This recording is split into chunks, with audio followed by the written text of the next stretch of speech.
morning, good afternoon, and good evening po ma'am. Ngayon tuturuan po namin kayo kung paano gumawa ng LAN cable para magamit po sa internet. Materials po na kailangan gamitin ay crimping tool, LAN tester, RJ45 connectors, at UTP cables, at wise cable. Po kayo ng UTP cables at dapat nyo po siya sa design na proportion gusto nyo.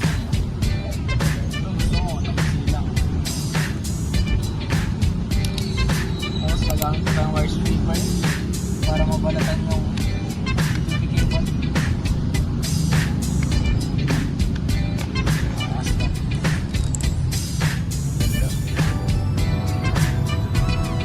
May color coding po tayong sinusundan.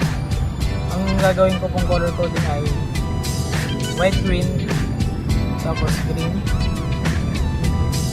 white orange po, tapos blue susunod, tapos white blue po ang susunod, tapos orange, white brown, and brown po yung last.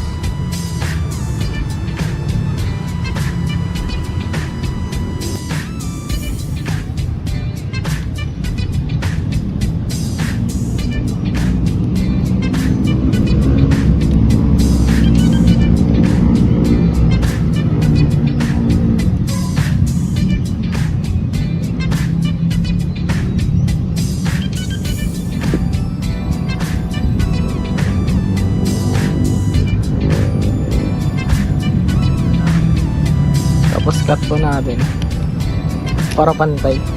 Tapos kailangan po natin ng RJ45 connectors. Kung ilalagay nyo po yung twisted pairs po, yung mga wires po, dapat kung paano nyo po siya unang nilagay, ganun nyo rin po gagawin sa isang kabila.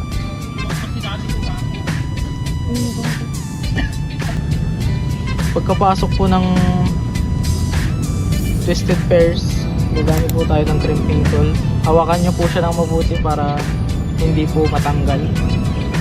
Habang nasa crimping tool, itulak nyo po para masecure po yung place niya sa gold plates para maayos po yung pagkaka-crimp. Tapos crimp po. Make sure po na na-crimp po siya ng maayos.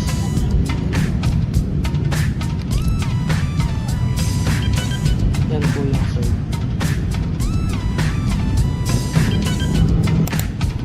Ganun rin po sa kabila. Kung paano nyo po siya nilagay sa una, ganun nyo rin po siya ilalagay sa kabila para parehas po ng pins sa numbering po.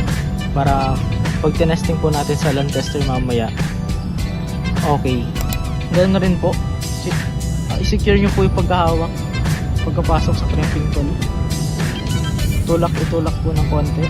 Huwag po yung sobra-sobra, baka masira po. Tapos maayos po na pagkakapin.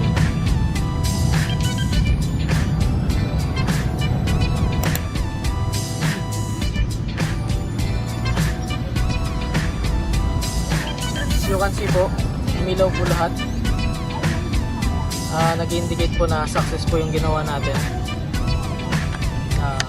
Ethernet connectors.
Yun lang po ma'am. Thanks for watching.